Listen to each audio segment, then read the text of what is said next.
Good afternoon, Round Rock ISD students and families. Thank you for tuning in as we learn about life after high school and Straight Shots Inside Adventures, a podcast on the many different ways people land in a career they love.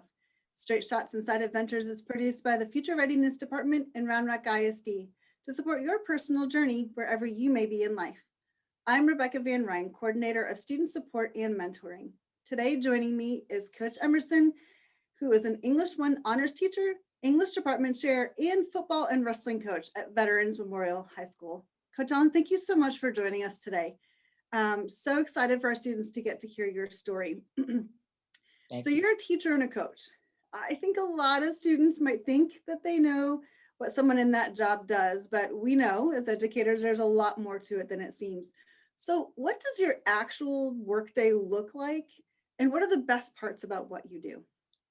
Well, as a coach of two sports, I have obligations that start really, really early in the morning, as early as 5:30 a.m. And the football season kind of starts early or late July for us. As far as being up at the school, we have about 10, 12-hour days until late November. Um, you know, it's interesting after the games, the kids watching us, digging into the laundry bag of their sweaty jerseys and pants and picking them up and throwing them into the washer and little things like that. When they come to the games and all their stuff is laid out, that's us. That's part of the job that a lot of students don't realize comes with it. It's just not about coaching and blowing the whistle and yelling and screaming. Also, there's a lot of relationship building that we have with the students, which makes being a coach such an awesome experience for both boys and girls. I would have to say the greatest part of it is the camaraderie. It is the being like a second father to a lot of Mm. students. It is being a mentor, not just on the football field, but off the football field. Seeing students at HEB or some place, hey, that's my coach. Those are some really, really awesome aspects of being a coach.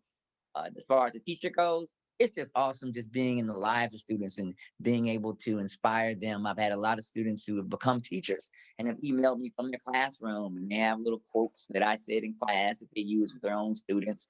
So it's an awesome, awesome experience. And I know, talk to me just a little bit about those coaches' hours. I know that you guys have early mornings, late nights, but you're even doing a lot on the weekends too. Yes, that I think that's the part that gets kind of covered up in this profession. On Saturdays, we're at the school as early as 7 a.m. and we can leave maybe 4 o'clock, 5 o'clock on a Saturday. And then Sundays, we're back up at the school at 11 o'clock, and usually we'll go till about 4, maybe 3 if the coach is being really kind. On top of that, I have obligations. I'm an English teacher, so I have essays that I still have to grade, still have to give feedback, still got to call parents. So there's all those things mixed together that I think goes unnoticed and recognized. So there's a lot of the planning, the grading piece that comes with teaching. Yes. I know you're planning with other people and then watching Mhm. film on Saturdays and all those pieces. So there's a lot of passion that goes into your work and in your job to be able to meet those requirements. Oh yeah. Besides the long hours, what would you say are one of the hardest things about being a teacher or a coach? You know, I think the hardest thing, honestly, is what you take home. Um, it's really hard to turn it off. You find yourself coming home, a kid failed, and for the kid, they're like, oh, I made a 50 or 42 or 12 in some cases. And as a teacher, you're constantly going, okay, what am I doing wrong? Or what can I do to help the student? You're calling home to parents, and nothing's changing. Possibly the parents are struggling. I've had parents say, well, what do you think? And so I'm like, wow, I thought you had an answer. So, you do really, really find yourself, buying clothes, buying pencils and pens and papers and trying to be creative as far as decorating your room. It's so much more than just the teaching aspect of academics. And I kind of understand now with the virtual thing how things are kind of Mm. crumbling because I know that this part being a part of their lives and being there for them is kind of taken away. That's right. That relationship piece is so critical to Yes. teaching and coaching. Um, so let's go back just a little bit. Is this where you thought you were going to be when you were a middle school student, high school student? You like, did you have your sights set on coaching and being an English teacher when you were in middle school? I definitely didn't think I would be an English teacher. 100%. That was not in the plan. As far as the coaching, I've been playing football since I was in elementary school, and I was that kid that would go and knock on doors and get all my friends together and organize a game after school or on the weekends. So I think somewhere that was in me. As I got older and got to college, I had an opportunity to kind of be a part of the Boys and Girls Club that was close to the school, and mentoring kids and seeing the influence that I had for them.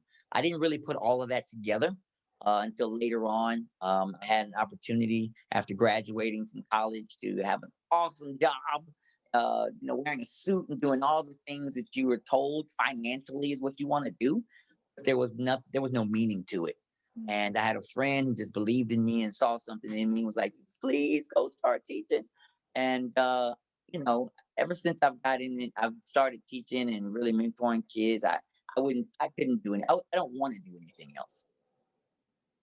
And it's a career of passion. And we It's feel that for you for sure. 100% passion, not about the money. It is 100% passion because you love what you do. Right. And so your educational path to get you to your career, you did go straight to college right out of high school. Can you talk to me a little bit about that educational path? Okay. I had an opportunity to, play football at the collegiate level, coming out of high school. But the college that I chose, that is an interesting story behind that. As I was growing up, I'm from Houston, Texas, and my parents lived on the south side of Houston. If you don't know anything about the south side of Houston, it's a little bit more poverty stricken. Education was not a focus in the school district that I was in at the time. When I left that district in first grade and went to another district, um, they felt as though I wasn't where I needed to be. So I had to repeat a grade, which was like humiliating to some degree. But I really understood where the other students were. My mom also took that kind of personal as well. So she would set these high goals where everyone else could make 70s and 75s and 79s. I wasn't allowed to do that. My mom worked as a medical transcriptionist across the street from Rice University, and there's these huge bushes that separates the university from like Herman Park and the hospitals. And every day she would drive by that school, and unbeknownst to both of us, she would say, "Hey, that school over there, which you couldn't see, uh, is where you're going to attend." I'm 7, 8. I'm like, yeah, okay, whatever. She said school. She didn't say college, so I didn't even know it was college at the time. Well, as I got older and I got into high school and I was doing very, very well as far as football goes, um, one of the rival coach's son actually came to one of my games. He was a coach at Rice University, wide receiver coach, and saw me play. His big concern was, did I have the grades? I don't know if you know much about Rice University, but it's a high academic school. I want to say we have about 2,500 students, which would be almost like a small high school at this point. Um, and so it's very hard to get into. So because my mom set those goals for me, and I really was passionate about playing, I I did not know that I had a GPA as high as I had. When I took the SATs, I did fairly well on it. And so I had the opportunity to go to this university. The top of my class didn't get into the university. And I still had no clue that that meant something until I got to the school and looked around and started realizing what I had accomplished. That's awesome. Thank you for sharing that story. I think it's really important for our kids to hear that, right? That the different types of colleges and just that dream, and really the importance of parents, right? Our parents set those goals for us and they know they want great things for us. And so super excited for your mom's role in that too. Um, so we like to ask our guests to end with just a word of advice or inspiration. So, what last thought would you like to share with the students of Round Rock ISD about being a teacher, a coach, or a life in general? Well, no matter what you decide to do, make sure it's something that's meaningful to you. Make sure that you leave a legacy or an impact where you influence uh, people around you, and you can live a life where you feel like there was some kind of purpose. think too many times we get caught up in the financial gains and what can I do to make more money. But making more money doesn't always make you happy. It's a good thing to have, but it doesn't always make you happy and feel fulfilled. And I think that it's important that we understand that our own mental health is important as well. So you want to wake up every day and actually look forward to driving to your place of occupation, getting out your car, and being excited about hitting the repeat on Monday. I think that's so important. And it's something we really don't think about. Thank you so much for sharing that. I would 100% agree. And we appreciate your time and your support of the students in Round Rock ISD. Students, I hope that you found some insight that will help you on your educational and career journey. Just remember, there is more than one way to get there. Straight shots or side adventures, just keep your eye on the goal and keep moving forward. Have a great week.